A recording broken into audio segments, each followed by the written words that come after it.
Let's dive into our first panel for today, titled, How Can Citizens Participate Meaningfully in Singapore? In each panel, there will be an opportunity for you to engage with our panelists. To do so, please approach the standing microphones during the Q&A segment if you'd like to ask a question. Kindly identify yourself and your organization before you ask your question. And please keep your questions short. Alternatively, you may also send in your questions online on Poll Everywhere, and you can do so by scanning the QR code on the back of your badge or on the stands at your tables. You can start sending in your questions as soon as the panel commences. The moderator for this panel is Dr. Harvey Neo, Professorial Research Fellow at Lee Kuan Yew Center for Innovative Cities. Harvey, over to you.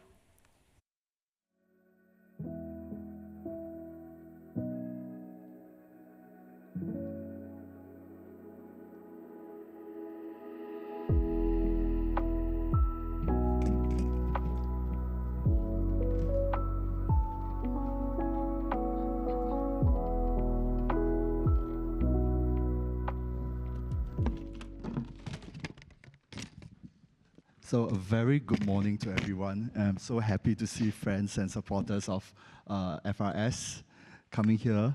I know you have many things to do, but you've chosen to spend your time with us today, and so we are very gratified. Okay, so this is our first panel, and I'll just very awkwardly segue to the content, okay? Citizen participation in urban policy making and developmental processes can have several positive outcomes. For instance, it helps prioritize which citizen needs require immediate attention. It ensures solutions and policies implemented are appropriate, and in general, it increases citizens' sense of belonging. However, to derive such positive outcomes, citizen participation needs to be meaningful. Now, the million-dollar question and the theme of this panel is, how can citizens participate meaningfully in Singapore? In our first panel of the day, we are pleased to have three distinguished panelists to enlighten us on this question. Let me introduce them briefly. Our first panelist to speak is Ms. Lim Wei Lin. Wei Lin is Senior Director at the Ministry of Digital Development and Information, where she oversees the government's National Feedback Unit, REACH. In that role, Wei Lin has undertaken a variety of platforms to engage the people and promote active citizenry. So today, I think Wei Lin will talk about her work in REACH. Following Wei Lin, we have Mr. Adrian Liu. Now, Adrian is an entrepreneur with an uncommon but vital interest. He founded OP, which is a participatory research platform that leverages behavioral science and machine learning to enable communities, organizations, and governments to engage in constructive conversations to foster common understanding. He will talk about his OP journey this morning. To round out the panel, we have Dr. Carol Soon.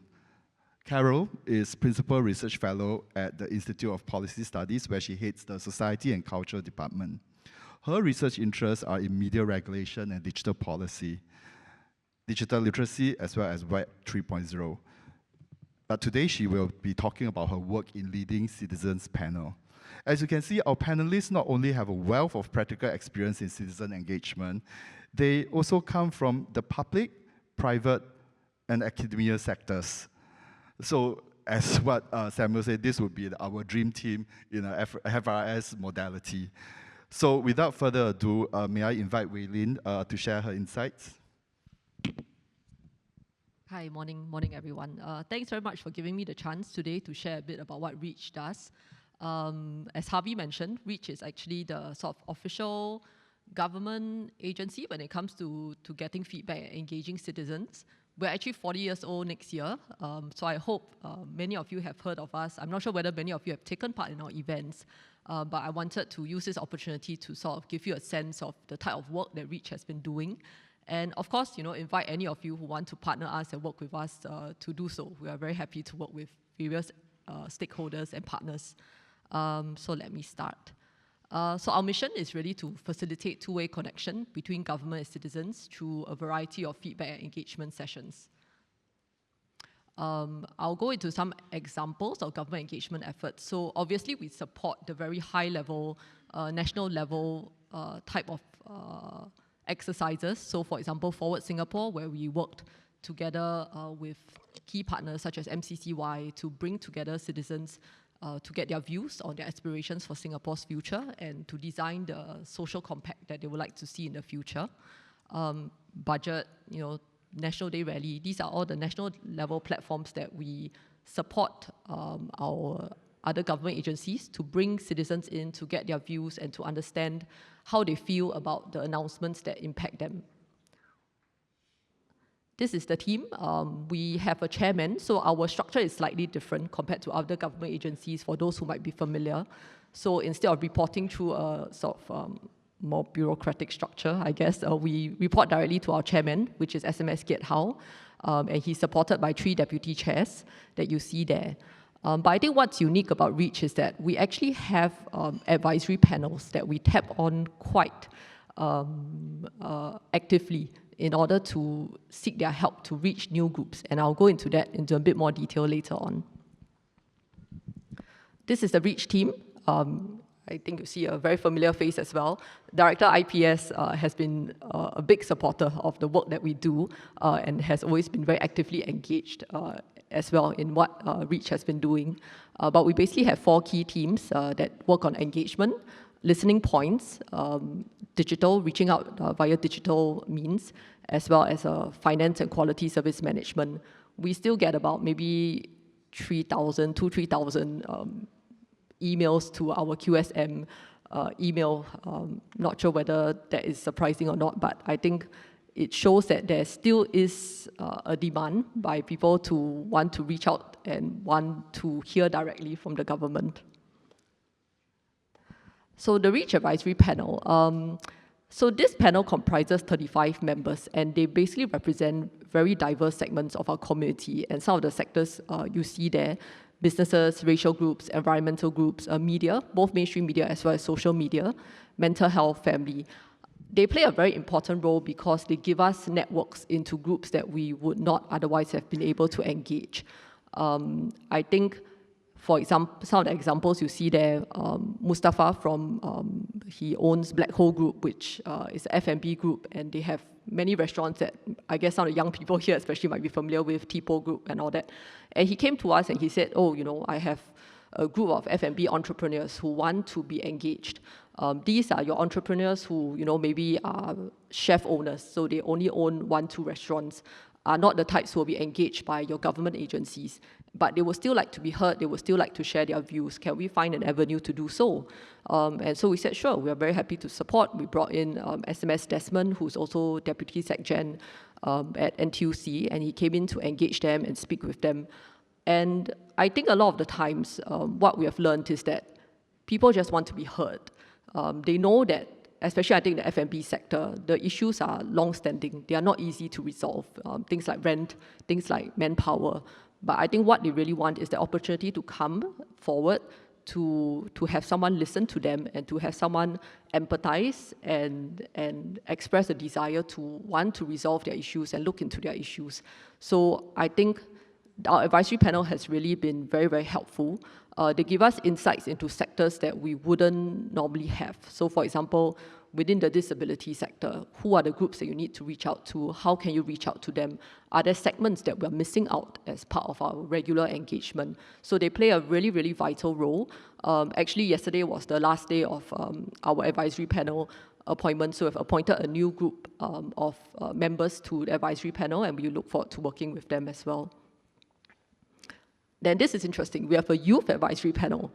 Obviously, I think youths are a group that we want to reach out to and want to engage because, they have many diverse views. They are really our future, and we want to know not only what they are thinking, but how can we reach out to them. So we decided to form a panel comprising 19 youths from all our local institutes of higher learning, ITEs, arts institutions. And they really give us very, very unique perspectives and insights on the issues that youths are interested in, as well as how to engage them. Because I think we try to not have a one-size-fits-all approach. So when we engage different groups of people, we try and find ways to engage them that are more targeted, that would be more engaging for the different groups. So they have played a really, really important role in helping us to do so. And they have also been a great resource, actually, for other parts of government. So sometimes other parts of government will come and say, hey, you know, I really want to know how our youth feel about this particular matter. How can I do so? And so we'll organize, you know, small brown bag sessions, and you see we did that with MSF, where they then share, you know, some of the latest policy thinking on certain issues, and the youth, the advisory panel will speak up and share their own views about how they feel this might impact them. And in the end is great because there is a ready set of resources there that actually different parts of government can tap on to better understand this segment of our population. We also partner them to co-design as well as to lead specific projects and initiatives, for example, on social media.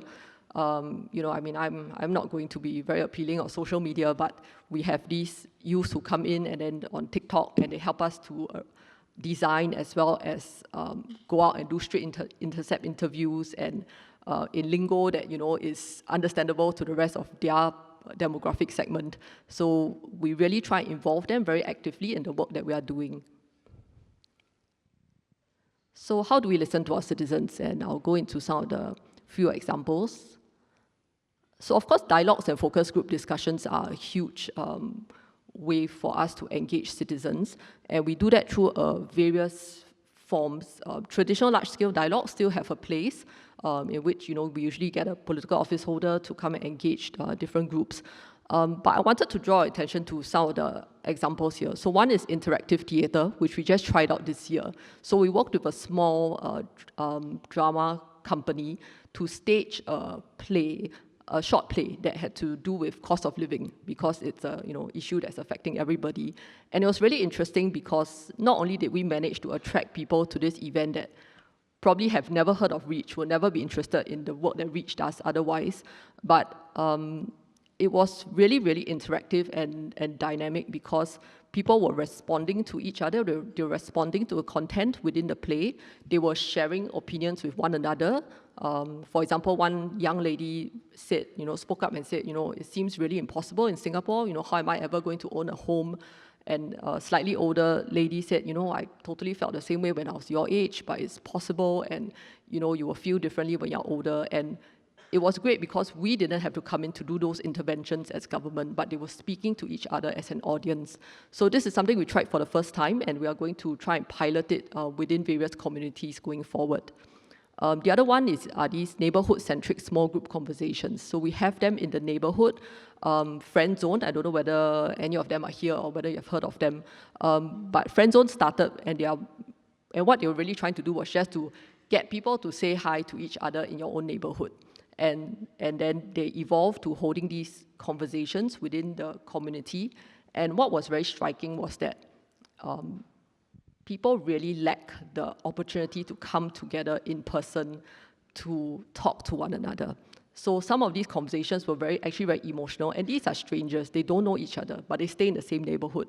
And they will come together, they will just discuss things like, you know, personal aspirations, what's stressing them out. And you would see some of these people crying because they would say that this is the first real interaction I've had in person in such a long time.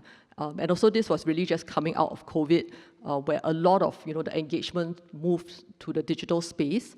And I think coming out of that, people really felt very emotional about being able to connect with one another again.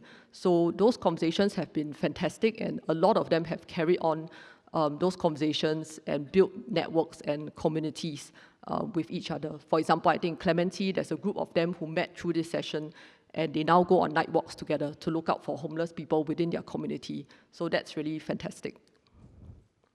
Listening points. Listening points are really just a fancy name we have for surveys. We do them both in person as well as digitally. What I really wanted to say here was that for listening points, you know, everyone does surveys. The government does, you know, millions of surveys, as many of you may have done yourselves. But I think what we're trying to do is we're really trying to reach out to under-engaged groups that may be under-reached.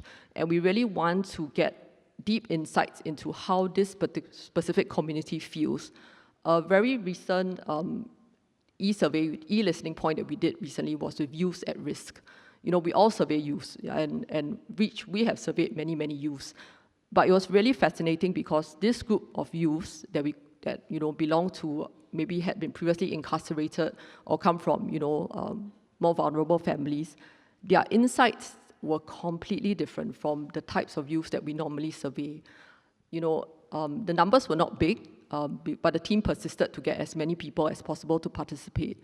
But for example, one survey result that came out was that, although almost all of them indicated that they wanted to gain skills and go for higher education, only 1/3 of them felt that they would be able to do it. And it was very sobering because in a society like Singapore, where our youth are given so many opportunities, and actually in most of our surveys, they are always very confident of the opportunities they can get in Singapore. When you zoom in into this specific group, you see how actually the experience is so different, and how the confidence that they have in being able to fulfill these aspirations are so different. And so then that tells us that this is a group that we may need to pay more attention to, we may want to reach out to more and to better understand. But how do we do that? And I think that's where the stakeholders play a very important role and come into play. We have interactive Telegram chats, this is a regular thing. We have about 600 contributors, and actually this is really just for us to get quick sensing on issues that might be important to them. So we just throw in, a media article on, be it the train breakdowns or, latest policy announcements, and we just get their views. It's a very light touch approach. We do not go in to moderate unless, people are being abusive or, selling things on the chat. It's very light touch. We just let people discuss what they want to. If they do not want to discuss the topic that we put in, that's also perfectly fine, because it then tells us that there's probably something else that they are interested in. And that's essentially what we're trying to find out, what people are interested in. This is Singapore Model Parliament. It's actually a flagship program that we have for the youth. This is the 10th year of the program. It's extremely well received. The number of people who have submitted to apply to join the program has been growing quite significantly year after year. And it really allows youths to better understand how the government balances public feedback, and as well as the different trade-offs that have to be made. So they take part in debates. They are given, practical workshops on, how do you write a speech, for example, and then they have dialogues with different political office holders as well as MPs to better understand what the parliament process is like, and then it culminates in a final debate for them. We also have many, many, many other modes of engagement that we try and use to reach out to different segments of the public. I think that's something that's very important for us. How do we reach out to different groups, groups that we may not be able to touch or who may not come to us in most settings? So I think that's one of the key KPIs that we have. And then as a final slide, just to share some of the numbers that we have. The number of Singaporeans that we're engaging has grown significantly over the years. And I think it really shows that there is an interest and a demand to be engaged. But I think the important thing for us is, how do we do it in a way that resonates with the public? How do we do it in a way, how do we find topics that are of interest to them and not just of interest to us as government? And how do we find platforms as well as ways to engage them meaningfully and to bring them closer to us? Yeah. So yes, these are our various social media platforms that we have that we can engage on and share. Thanks very much. Thank you. Thank you, Wei Lin. Adrian will share next. Thank you, Wei Ling. Well, good morning, everybody. So thank you, Harvey, Justin, and the Future Ready Society for inviting me to be here. So when I first reflected on what I'm supposed to speak about today, and I came to the room and found so many different familiar faces and friends who are all on this mission on helping citizens to connect meaningfully. I think we have been doing this for years, trying to create a platform to get people to talk and to get people to communicate in an open manner. And I thought this is what we wanted to do as an OP. We want to create a platform that is easy to use, that is simple, that is user-friendly, so that people can contribute anytime, anywhere. We want to let them know that their views are heard, that their views are being considered? And lastly, how can they help themselves to learn what other people are expressing? So at the same time, using all the technology that we have on hand, we could help them to advance the common ground together. Well, as a community organizer for about slightly close to 15 years, I often sort of organize seminars, town halls, dialogues with stakeholders. And there's a few things that we often find that it is kind of a challenge, right? People, when it comes to asking questions, sometimes they get derailed. Conversations get derailed into something personal. People share a lot more of themselves and trying to answer their personal question. Or we literally get the loudest voice that wins in the room itself. And as the organizer, on the other hand, if people are not kind of sharing, how do I kind of understand what the room is thinking about? That's another question that we often ask. And myself is kind of an introvert. And so if I kind of, do I need to share my views? Is my views going to be meaningful? Is people going to judge me? And these are kind of questions that people will think. And how do I help them, people like me and people similar to me, to express those views in an open manner and knowing that these views are being considered? So I'm quite grateful that I think REACH has certain sort of this kind of initiative earlier that talks about that and helping people to speak up. But these challenges still persist today, right? We in Singapore, we're just talking about Singapore, we have multi-generational kind of issue, we have multi-racial, we have multi-languages, multicultural, all in the same room where we are having a dialogue. How do we then get them to speak up? And we assume that the primary medium of communication is English, while many people through our exercises don't really have a good grasp of the English language as well. So how do we get them to speak up and share the views when the main communication could be in English? How do we then prevent silos? How do we prevent tribal thinking, where certain, as I said earlier, in conversation, people derailed it, and then it becomes a one-way communication. And at the same time, we want to balance all these views so that we can express the silent majority view, as sometimes people call it, or mob rule, and making it statistically viable, because we want to, at the same time, take all this data, collect all this data, and be able to make it count. So when we design OP, this is what we have in mind. We also look around the world to see what's available.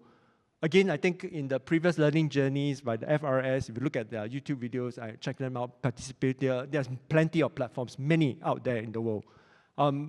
I cited these two examples from Finland. There's the open ministries that allow proposals to be voted on. In Chengdu, China, they have the China Participation Center that uses WeChat to allow people to vote on proposal in an open manner. And these are some of the common grounds, some of the commonalities. They enable the citizens to suggest their own, very open, allow the citizens to come in to participate, learn from each other, to develop different collaborative views, allowing them to be open so that everybody can see what is happening in a transparent manner.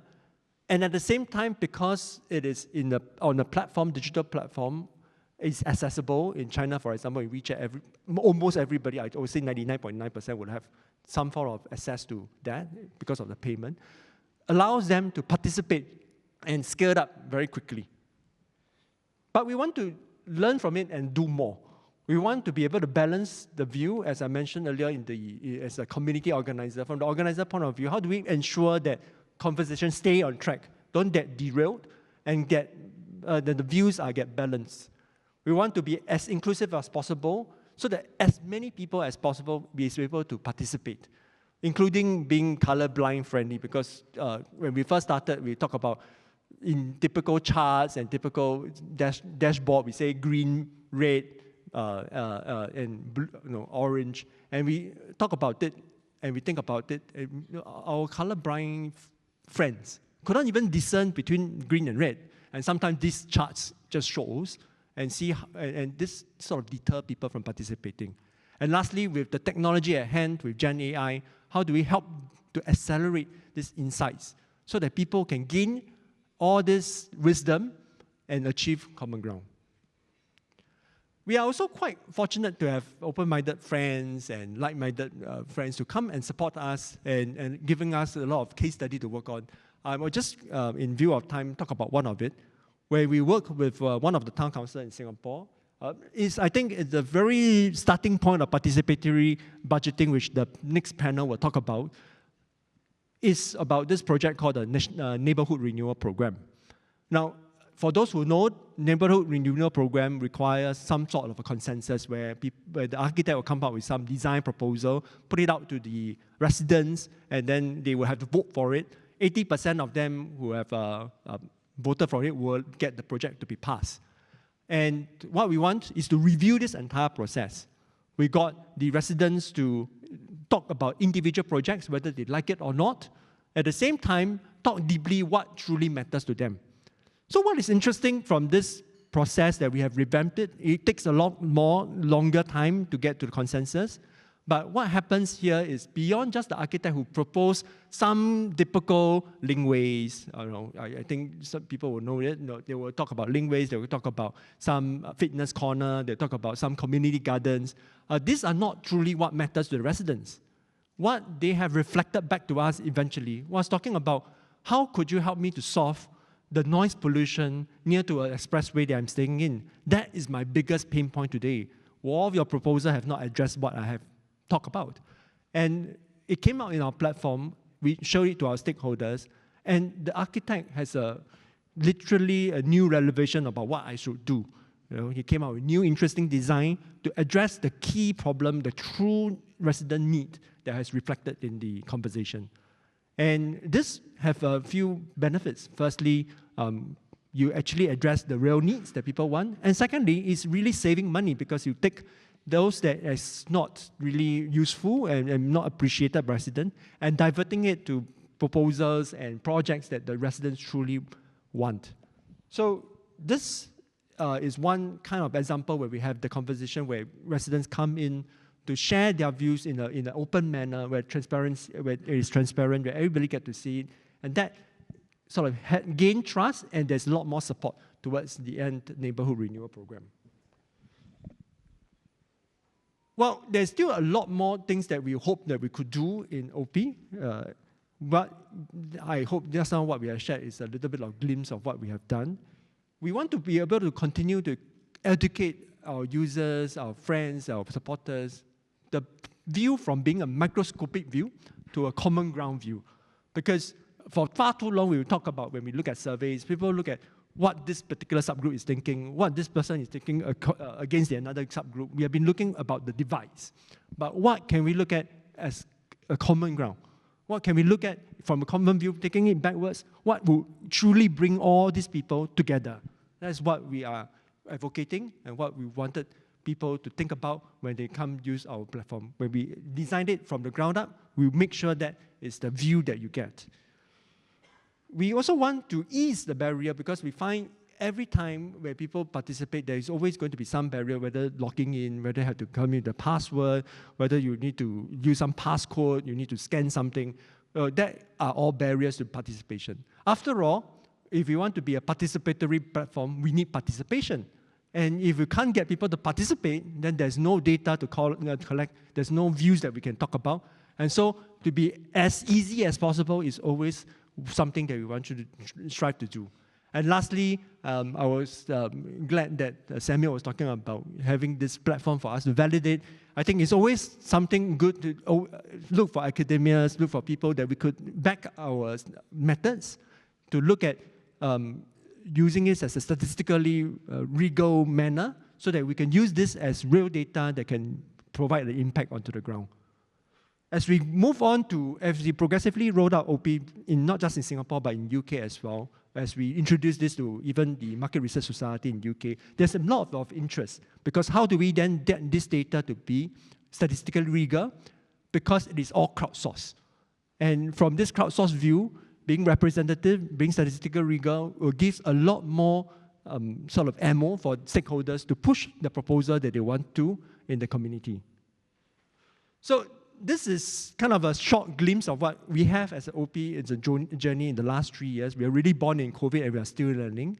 And we are hoping to have everybody's support and hoping that we can have worked with anyone here today so that we can help advance the common ground conversation and connect citizens in a very meaningful way. Thank you.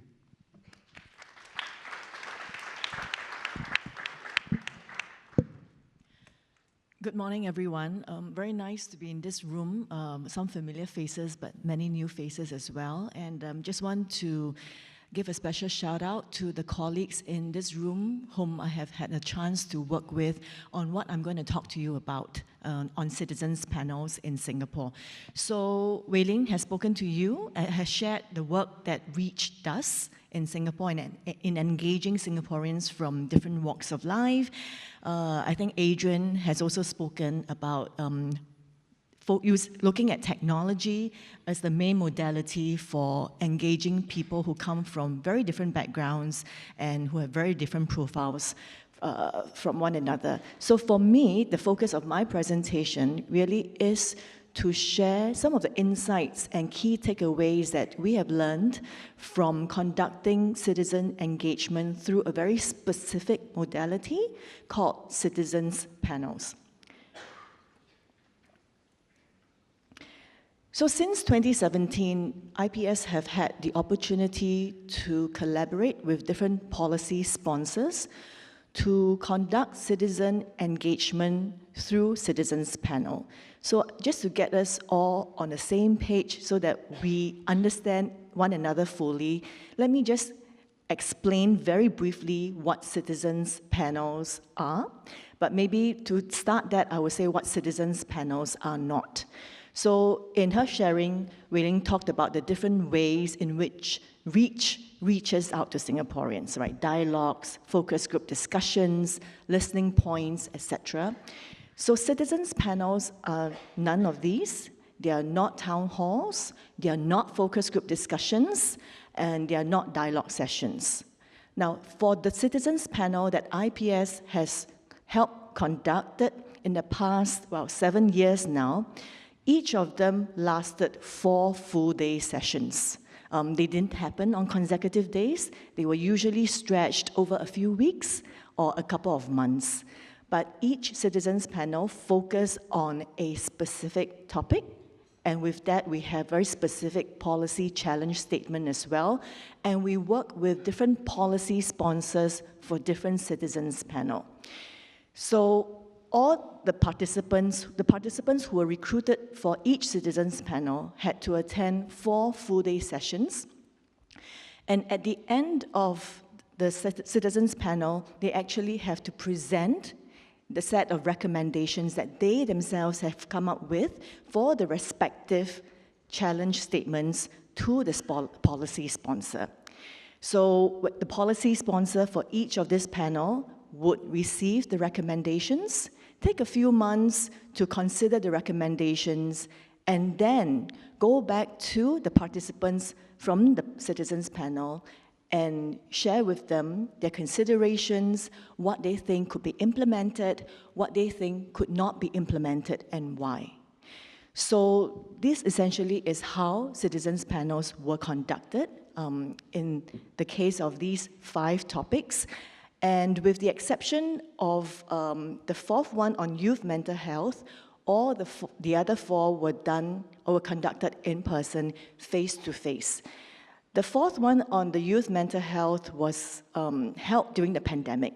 And due to social distancing measures, we were unable to do it online. So what we did was to break down the entire engagement session over 7 online sessions. So each online session lasted about 3 hours, and that was because we were fully aware of how difficult or challenging it was, not just to get people to deliberate, discuss with one another, come up with ideas, but to do it online. So we had to structure it in such a way that was manageable for the participants.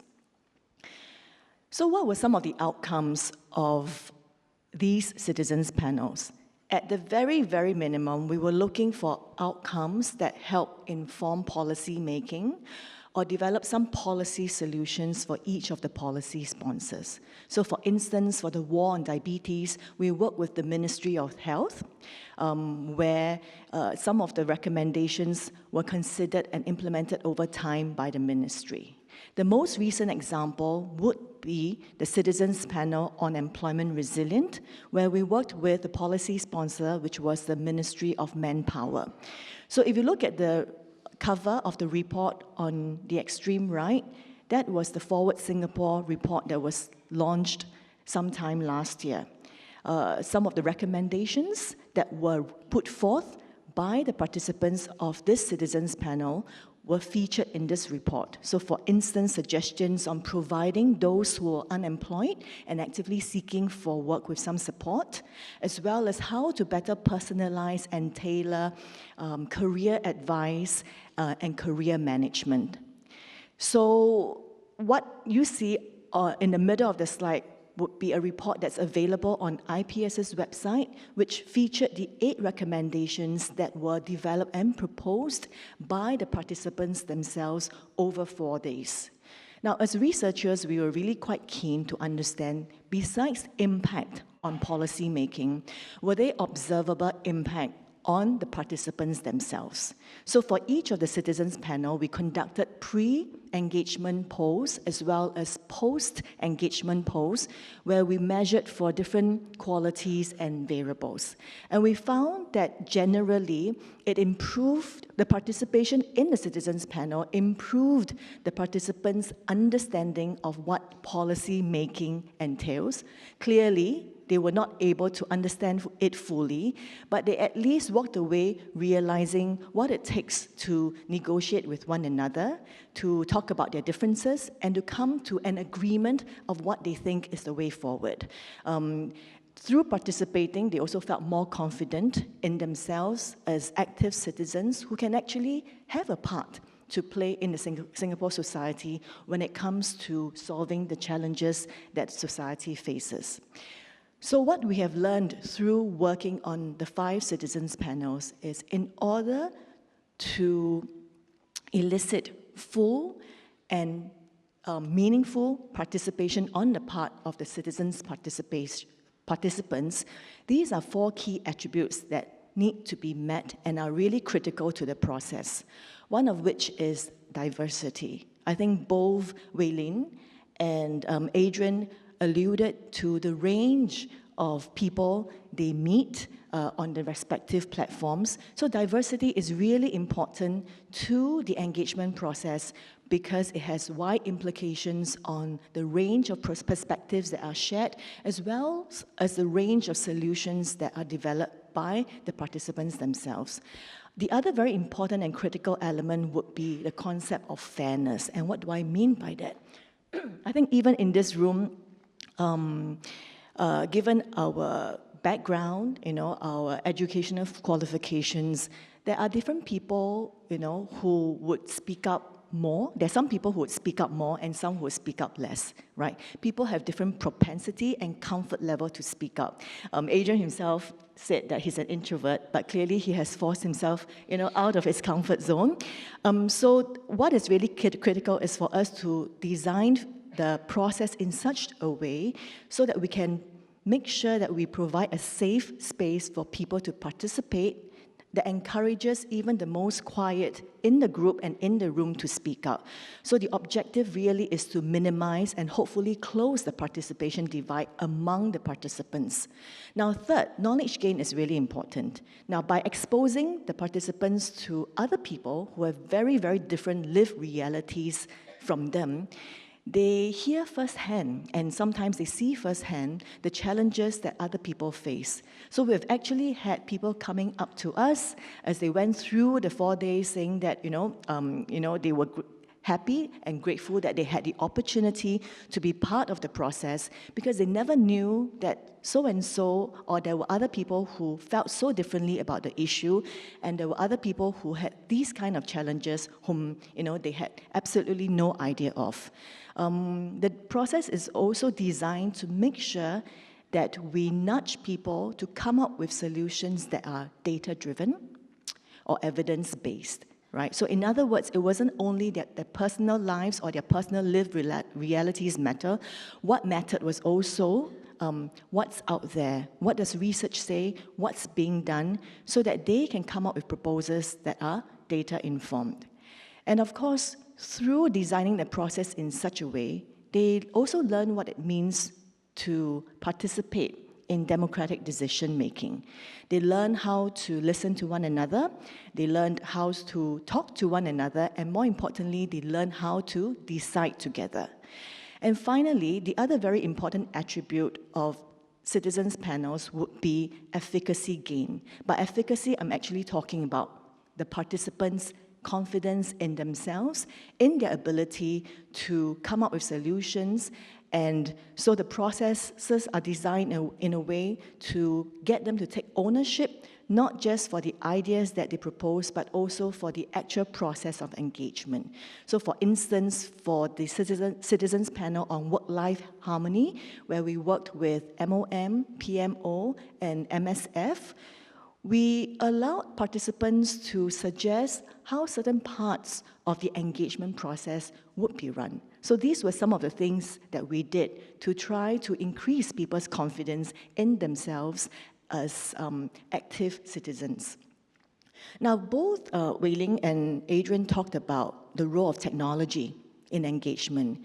And moving forward, we will see technology harnessed even more extensively. But I have confidence that given the different types of deliverables, physical and in-person engagement will be here to stay. But the reality is technology will play an increasingly critical role and will become a more prevalent feature in engagement moving forward. And it's because there are three key reasons, one of which is technology offers many creative possibilities, and you have already heard that from Wei Ling and Adrian, so I would not say any more about that. More importantly, technology offers possibilities for upscaling. So for instance, just recently, together with Bertelsmann Sifton, the European Commission convened a citizens' work group that involved 100 youth from 5 European countries, and they got together online to decide on what could be done to solve issues pertaining to climate change and issues pertaining to digital divides. So this is one example of how engagement can go transnational by using technology. Technology can also offer a lot of potential to help close participation gap. I like Adrian's tagline for OP. It's for people to contribute anywhere, anytime, right? So, but what are some of the lessons that we can learn from conducting in-person physical engagement and kind of translating those lessons to the online context so that online engagement can just be equally effective, if not more effective? One of the key things, like what was mentioned earlier, is the issue of diversity and inclusion. We want to make sure that people, regardless of their background, have the ability and have the opportunity to use technology to be part of that co-creation or solutioning process. So I'll just share a quick example. I mentioned the youth health, mental health panel that was conducted entirely online due to the pandemic. The participants of that youth panel were all young people from a polytechnic. So they were aged between 17 years old to 23 years old. And one natural assumption for us to make is that young people will have absolutely no problems with technology, right? But we use tools like Jamboard, and we make sure that we had briefing sessions, or we allocated time so that everyone is accountable and equally competent in using the technology, because the competency level was not equal, even among tech-savvy youth. The next very important condition is safety and security. Earlier, when I talked about minimizing participation divide, I talked about how important it is to provide a safe space for people to come together so that they feel secure, so that they don't feel judged when they contribute to the discussions. Similarly, in the online context, which could arguably be more prone to, for instance, trolling, moderation and facilitation play a very important role. But there needs to be a balanced approach in using limits, sanctions, and to not rely too much on automated moderation, suspensions, and bans, because we do want the community who is in that discussion to take ownership for their discussions and the outcomes. And third, trust and transparency is key. In the citizens panels that we conducted, all the participants desired transparency in terms of what the policymakers who received the proposals would do with their proposed solutions, right? And that was key to overcoming some of the cynicism that some of the participants started the engagement with.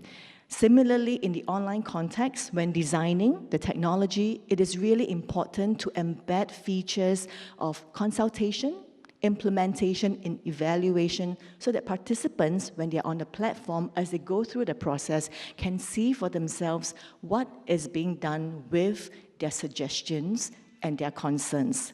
And finally, I'll wrap up by saying that regardless of whether the engagement is done offline or online, we need a supportive ecosystem to make things work. We have learned through our experiences working with different agencies as well as other stakeholders that different individuals, different agencies, and different businesses have varying appetite for this kind of engagement and co-creation. So really, we hope that it will become everybody's DNA to want to support this type of co-creation work. And I will end my presentation with that. Thank you. Thank you, Carol. Thank you for your presentation and all three of our panelists. Right now, I have a whole list of questions that has been sent online.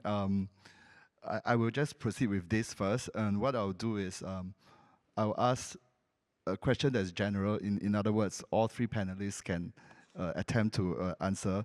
And later on, I will pick specific to your panel presentations questions, and you can answer that. So let me start off with, there's a cluster of questions, I would say, which touch on representativeness and inclusivity of the participation. So I will just pick the most concise of this group of questions to ask. Okay, and this is representing the whole group of questions along this theme. How do you include the views of everyone without diluting each individual's unique identity, background, and perspectives? So I guess there are two parts to this question. What is the idea of including the views, and how do you do it in a way that is, I guess, non-diluting? So if anyone can take this question.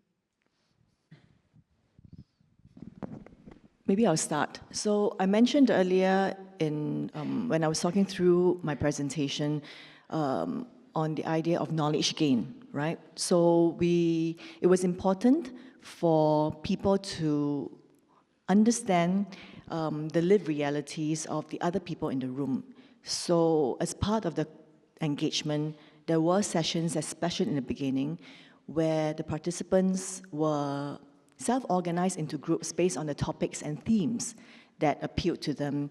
And they will talk about the challenges relating to the policy statement or question based on their own experiences and opinions. So that was one way in which we tried to enable everyone, regardless of their background, to be able to contribute their own experiences to the discussion. So that was something that was conscientiously and intentionally incorporated into the citizens panel modality. I guess I go next. So in OP, what we have done is that every individual has the right to express their opinion. You come to the platform, you attend any of the session, you have the right to share whatever opinion you have on whatever question that is posted. The more important thing is what is the common ground here. After sharing your opinion, you get to see a whole view of what other people have been sharing. I think that is the point where we wanted to drive conversation. You can express your view, but at the same time, you learned what all people in the room is expressing at the same time. what is the majority group thinking, what is the minority group thinking.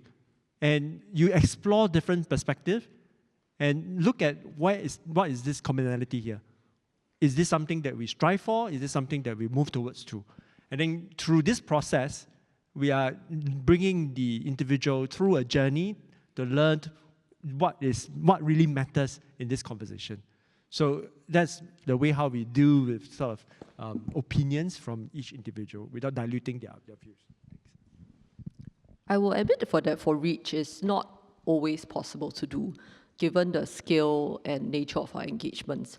But I think over time, what we have really seen is that people are not interested in your very typical large-scale engagement where the minister sits here and then tells 200 people what he thinks and then goes off. So that format is just not working anymore. And especially as we start to talk about issues that are more sensitive, that affect a diverse range of people, then being able to hear from one another instead of just the government representative is very important. So increasingly, our dialogues have been taking the form of small group discussions where we bring together people in, 6, 8, 10, and they have their own discussions, they share their own views, and then before they bring it to the minister and then allow the minister to have a chance to respond to those views that he or she is hearing. And that has become really a critical part of the way that we do engagements, where we allow everyone to have the opportunity to voice out what they feel, as well as to hear from, fellow participants who might have different opinions, who come from different backgrounds. So I think that is something that's very important for us, and that's something that we are seeing a lot more in physical type of dialogues and engagements. For surveys, for example, then like what I mentioned earlier, actually what we're trying to do is to really try and deep dive into specific segments. So, for example, youth, there's a lot of surveys on youth as a whole, but are there specific segments of youth that we can reach out to that we might need to better understand? Low-wage workers, for example, again, a very broad category, but for example, one of the groups that we tried to reach out to was shift workers and largely security workers, and to better understand within their own sector the sort of unique working circumstances that they face, what were the issues that they were having, whether they had confidence in, being able to do better and being able to progress. So I think, while I admit that it's something that we are trying to work very hard on in terms of allowing the individual to be heard. It's not always possible in the types of engagements that we do, but we recognize that this is something that is increasingly important to the public, and in the way that we engage, we definitely try and facilitate that as well. Yeah. Thank you. So let me kind of change the pace a bit for a round of individual questions. So I will just ask the 3 questions at once, so you remember what your questions are. For Carol, the question is, besides appreciating policy issue better, how are citizens panel different from just brainstorming sessions? Okay, that's your question. And for Adrian, complicated apps and technology only makes the motivated to provide suggestions and input. What will OP do to, I guess the word is preempt this problem? And for Wei Lin, the shortest question, and I suppose the shortest answer. Does REACH monitor citizen sentiments through social media, such as Reddit or Twitter? Okay, brainstorming, I'll go first. Yeah, I would say that brainstorming could be seen as a subset of what we did during the citizens panel engagement. So for instance,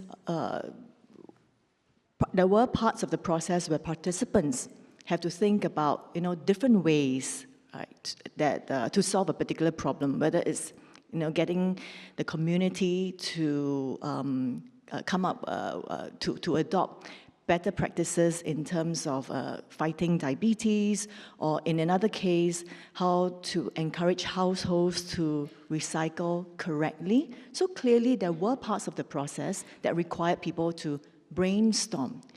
But the citizens panel engagement did a lot more than that, right? So most of these people, when they first came for the first session, I would say that they generally had relatively little knowledge about the policy issue at hand. That would differ depending on their profile. So for instance, some might have a little bit more expertise, but even then, they won't have the perspectives or the knowledge that other stakeholders in the room are facing. So most of them start on a relatively same state. The process is designed in such a way that throughout the few days, they are exposed to data, evidence in different formats, whether it's in the form of an information kit or through discussions with resource persons whom we invite to the process to give feedback to their brainstormed ideas. So over the process, they actually consider, their ideas a lot more carefully. They delve really much deeper beyond coming up with just the initial idea. And for some of the citizens panel, we even got them to prototype the solution so that they can argue for its, for instance, its feasibility when they make the presentation to the policy sponsor at the end of the citizens panel. So that was something, for instance, that was done with the citizens panel on recycle right, where there was a gap of, I think, about 4 weeks between the second and third engagement session, where the participants had actually got to go to the ground and test their ideas and get feedback for their ideas. So I hope I answered that question on the difference clearly. Thank you.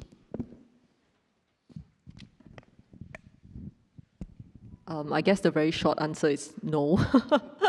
I mean, I'm not sure whether this is a question more about, whether the government, Big Brother monitors what's being said on social media. I mean, I guess, obviously the answer is yes to a certain extent. I think we try and pay attention to what's being said online, but I think we also all know that what is said online is oftentimes not sufficiently representative of the views within society. So I think we really do prioritize hearing from people in person, or hearing from people who are at least committed to, putting their real names and faces forward. So that's why I talked about our Telegram chat. We have 600 contributors. These are all real people who have taken part in our events and who want to sign up for the Telegram chats to give their views on issues that matter to them. And a lot of what's discussed on the Telegram chats is probably not too dissimilar to what you see on the Reddit threads. So I think we do not actively monitor, what's being said in social media, because while we try and get a sense of what's being said, I think we just know that it's not fully representative, because a lot of times it does tend to be an echo chamber and people just reinforce certain perceptions online. So I think having that kind of in-person interaction and engagement, which is what we are trying to do, is very critical, for the work that we are attempting to do. Well, thank you to whoever they asked that question, and I really agree with you, right? Complicated apps is really, we are all about lowering the barriers to participate. If we can make it so simple for you to participate, we will want to do it. And so that is all about objective. We want to make it as simple as possible. You don't need any lock-in passcode, any stuff. You just go in and you express your views. And this year, 2024, just a little statistical kind of thing. We sort of engage close to around 140,000 people now across all different segments, different race, different ethnicity, different age group. And I was very heartened to see even the people that we think usually may not be able to use technology very quickly share their views on our platform. And we kind of look at maybe on average, we have 1:3 comments for every session that we did. So everybody will participate, will leave at least 3 opinions for us to consider, because we sort of also inbuilt in our system behavioral prompts to keep prompting you to share more. Why do you say this? Why do you say that? So it doesn't matter whether you're motivated or not, you are just being continuously prompted to share, and eventually everybody share. And that helps to increase the context, helps to sort of keep the conversation going. Thank you to whoever asking this. Thank you for your answers to your individual panels' presentation.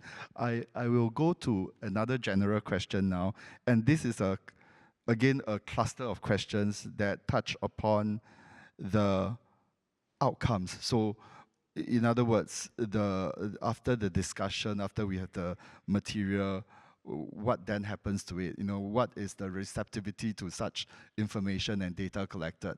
And to whom do we pass this data to? So I pick one question that is short and sweet about this particular cluster of question.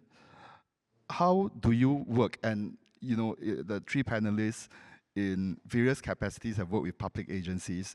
So the question is, how do you work with public agencies who might be very cautious and concerned about citizen reactions and expectations as a result of the feedback and engagement?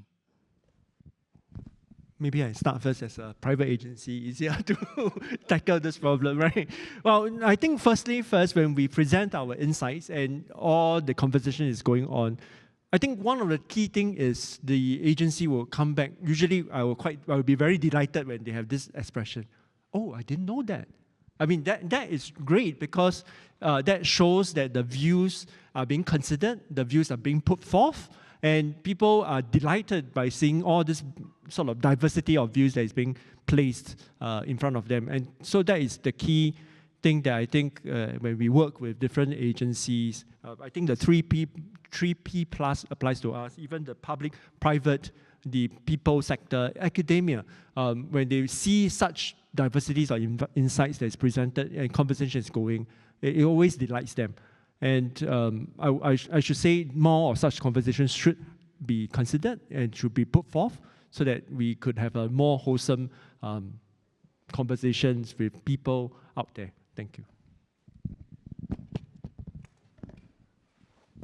I mean, I am a public agency, so the perspective may be a bit different, but essentially REACH's business has been growing quite significantly. A lot of the demand comes from public agencies, our government agencies, who increasingly realize that there is a need to engage citizens, be it before they are trying to formulate the policy, as well as after they make the policy announcement, to understand whether citizens manage to, hoist in the message as they had intended it. So, it's really pre, during, post. So the demand for REACH to help them with public engagement, be it dialogues or be it smaller focus group discussions, be it the listening points through surveys, has really been quite massive. So I think the demand is definitely there. We are trying to support it as much as we can, and I think public agencies are really quite open about listening to the public. For example, when we do a lot of pre-budget engagements, right? So MOF will come in and they will say, and Minister Indrani herself comes down and she engages the public to understand what their expectations for budget are, what they hope to see more of. Whether a lot of that can be actually included in the policy formulation is one thing, but I know it definitely goes into, for example, how you try and convey certain messages to the public to address the concerns that they have when they are listening to the budget speech. So I think, yes, the public agencies do welcome, and I think they respond very positively to the type of feedback that they've been given. But I will say that, I think something that we have spoken about a bit, closing the loop is a very critical part of the entire engagement process. And it is something that I think for public agencies can be quite challenging because obviously our policies are not short-term. Many are very, very long-term. So how do you take something that you're discussing today and you may not see the direct impact of it? I mean, unless it's, for example, a citizen panel where the agency comes in wanting to hear from the public and wanting to formulate their policies based on the feedback that's been gathered. So I think the closing the loop part is something that is very critical for us, and for public agencies, it can be challenging to ensure that the public is assured that whatever feedback they have given has been taken into consideration and has been thought about when working on the policy formulation. So that is something that I think increasingly we are looking at in order to provide citizens with that level of reassurance. Yep. So for all with the exception of the Youth Mental Health Resilience panel, the other 4 panels were held in conjunction with different agencies. And like what I mentioned towards the end of my sharing, one key observation that we walked away from working on these various panels is that different agencies really do have different appetites and interests in the process. Government is not a monolithic entity, right? It will be a faux pas, for any partners to assume that all agencies are the same. So I think working with agencies I see it as a process of education and persuasion. Recognize that each agency has its challenges, has its own appetite. And number two is then to work with the respective agencies to really scope out what is it that they want to get out of the engagement process. I think that is really important.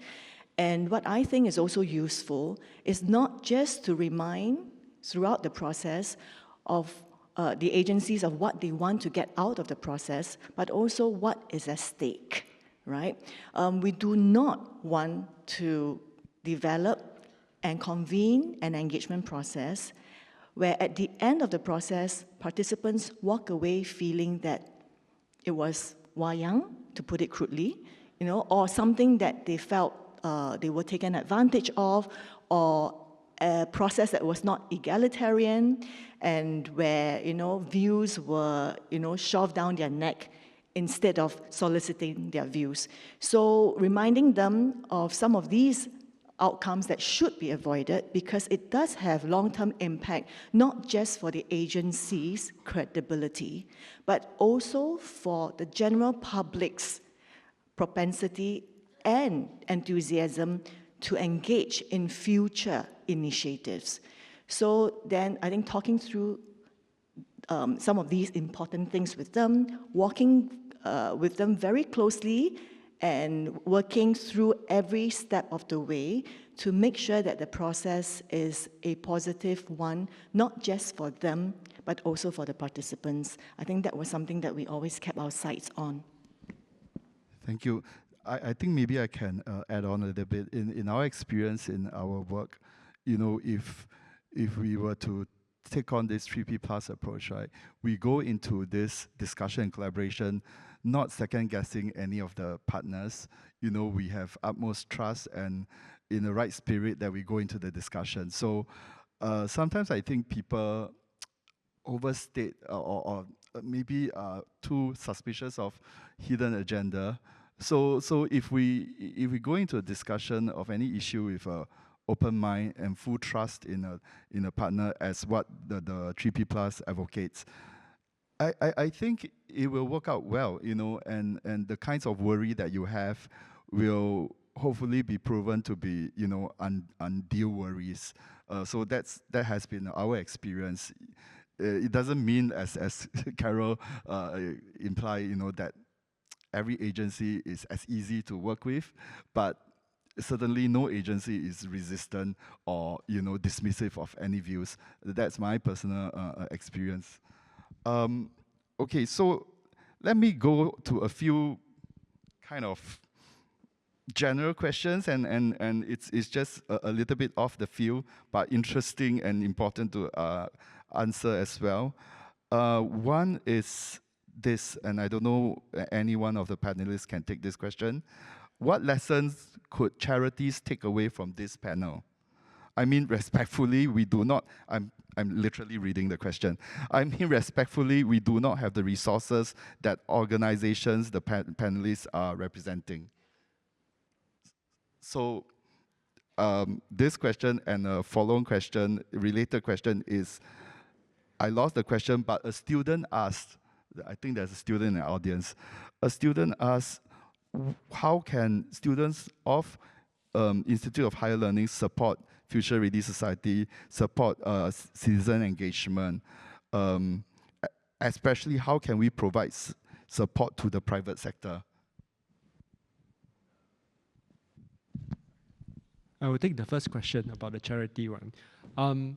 We are always open to work with people, regardless of budget, right? Well, I say that not just Last month we just worked with NGOs and many civic organizations to roll out a national suicide prevention framework, where we talked to 500 Singaporeans about their views, about many of them shared many different stories, lived experiences with us, and I think we are truly heartened we can partake in such work. And this then become a media report, and then we went out and we put out this white paper to the government to consider to develop such a framework in Singapore, which I think, after going through the entire exercise, we, as a country, we are very way behind in suicide prevention. And I'm always glad that we are able to partake in such conversations. So if there is any charities out there who would like to do something, just feel free to speak out, and I think happy to chat.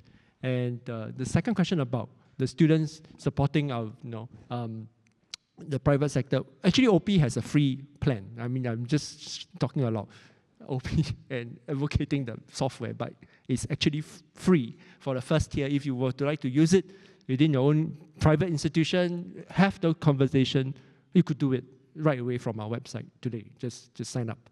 And that will start you off to have better conversation, advocate better common ground thinking within whoever you are serving.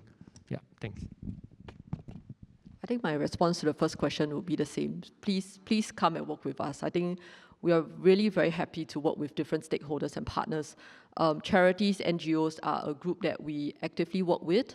So I think it depends on what the organization is looking for. But for example, we have worked with halfway homes to go in and speak to their clients to better understand what are the issues that they are facing, be it in employment, be it in skills progression. And we have taken these issues back then to the government agencies who then come in to work with the residents of these halfway homes, or to look at some of the policies, and whether, for example, sufficient communication is going out to these people, whether they are going out to them on the right platform so that they are able to access the information that's been given to them. We worked recently, for example, a listening point with cancer survivors as well as their caregivers on whether sufficient support is being given to them. What are the other areas do they think that the government can come in to provide support and alleviate their concerns? So we really encourage all different stakeholders to come here and work with us, because on our own, we are unable to reach out to, the different groups that exist in Singapore society. So really, please come forward. We are always very happy to have a conversation with you, be it whatever segment that you represent. Yeah. All right, so we have time for one last general question, but before I say the question out, I'm just very impressed by the questions that have been received. So I guess this is part of meaningful engagement as well, the kinds of things that we are precisely doing now. So I apologize if I cannot, raise your question to the panelists, but feel free to approach any one of them during break time or during lunch to voice your question. So now the final question, and it's a general question for everyone. We focus on positive aspects of citizen participation. Are there any negative aspects and potential risks, and how might we address this? Just a quick one. I'm mindful of time, but I would still like to answer the earlier questions that was posed just very quickly. On the question of students, right? How can students be more involved? In the past citizens panels that we engage, the general pattern is there tends to be an underrepresentation of young people. And this is an observation that we made here, but also practitioners and academics who are also doing similar types of engagement in other parts of the world like Europe, Australia, as well as North America observe. I think largely this could be attributed to their structural inavailability. In other words, their real-life constraints that might prohibit the interested ones from being part of these engagement sessions. So I would say, increasingly as practitioners, researchers, government, and even private institutions like Adrian's are experimenting with different modalities, do keep a lookout for this for the opportunities, right? And if you are interested, do seize the opportunity and take part whenever you can. On the potential pitfall of engagement, I would just maybe share one. This is linked to the earlier comment I made about what's at stake when we work on designing or implementing an engagement process. I think if it's not done well, when, say, a particular party is insistent or overbearing and tries to influence the process, one potential threat is the development of cynicism or distrust. And I think that could be a huge backfire effect when it comes to engagement. So I think that's one thing to look out for. Well, I think when we look at conversation sessions and like this, I think more importantly is to design the process well, where people are able to participate meaningfully and the whole topic of today, right? Because if that is not designed well, then you run risk, like what Carol had mentioned, run risk of people influencing. You run risk of having certain voices being expressed too loudly where it drowns everybody else, which we don't want that to happen in any conversation, be it online or offline or in mixed method. So designing a process is very key, and that is one negative aspect that could happen if it is not designed well.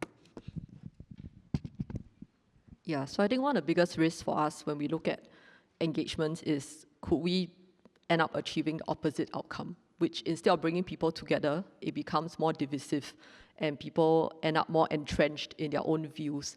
I will give an example. I can speak privately later if there's interest. But actually, one of the things that we did most recently, which was really, really scary for us, and if I have to be honest, was last year after the conflict in the Middle East. After the 7 October attacks, we realized that there was a huge swell of concern from the ground, in particular young people. They wanted an outlet to speak about what was happening. They wanted to hear from official government representatives what we felt about the conflict that was happening. But we had never done anything on that scale before, something that was so emotive, so emotional and so deep-rooted, and everyone had views about it. But we did. We did an engagement actually very, very shortly after October 7. Min Chan was the POH who bravely came to helm the dialogue, and we had an overwhelming number of people who wanted to attend. And we were we really were quite concerned that at the end of the 2 hours, everyone would walk out feeling that, yeah, my views are right and yours are wrong, and everyone would just end up more divided than united. And so we paid a lot of attention to how we were going to structure the session, how we were going to manage the session, and we really started it by reminding people to give space to everyone else, that there were people in this room who may not know as much about the history of the conflict, but they were interested parties, they wanted to know more, so give them space and allow this to be a safe space for them to be able to share their views freely. So this is something that we reiterated right from the start. We broke them out into small groups where they all had the chance to share their views. It was very emotional. People were breaking down and they were crying, and they were really reflecting on their own actions and thoughts over the last couple of weeks since the conflict broke out. And then we got some of them to share their views, and then Minister responded with his comments, and I think really it turned out a lot better than we could have expected. I think the feedback that we got was really very positive. And there was a lot of demand for us to do more of such sessions, which we did with other partners, such as Plan B, such as NGOs like the White Hatters, and so we did that over the next few months after that. So I think that increasingly that is one of the biggest risks that could happen, where you try and bring together people and you try to help them find common ground, but instead of that, because the process was not designed well, because you didn't have a good understanding of the different perspectives in the room, at the end of 2 hours, everyone walks out thinking that I was not heard, and this was a complete waste of my time, and actually I should just stick to, you know, my own tribe of people who understand me and who know me. So I think that is the challenge that we have to try to overcome. There's the risk that we need to be very mindful of in both the designing, in both, you know, the choice of participants, the way we organize the dialogues and the sessions. So yes, as we try to move forward as a society, as we try and talk about more sensitive issues, as we try to find more common ground, I think that's something that, be it public, private, academia, I think that's something that we all have to pay a lot more attention to. Yeah. I think that was actually a very good question to end our panel for this morning, because even meaningful citizen participation has its potential risks and negative aspects, which the panelists have talked about. But I hope that, you know, through our discussion today and our panelists sharing, you can see that the positive aspects far outweigh any of these potential risks. And like they also emphasize, it is also a process of getting it right and refining it as well. So with that, I thank everyone for your questions, and especially I thank the three panelists. Thank you so much. Thank you.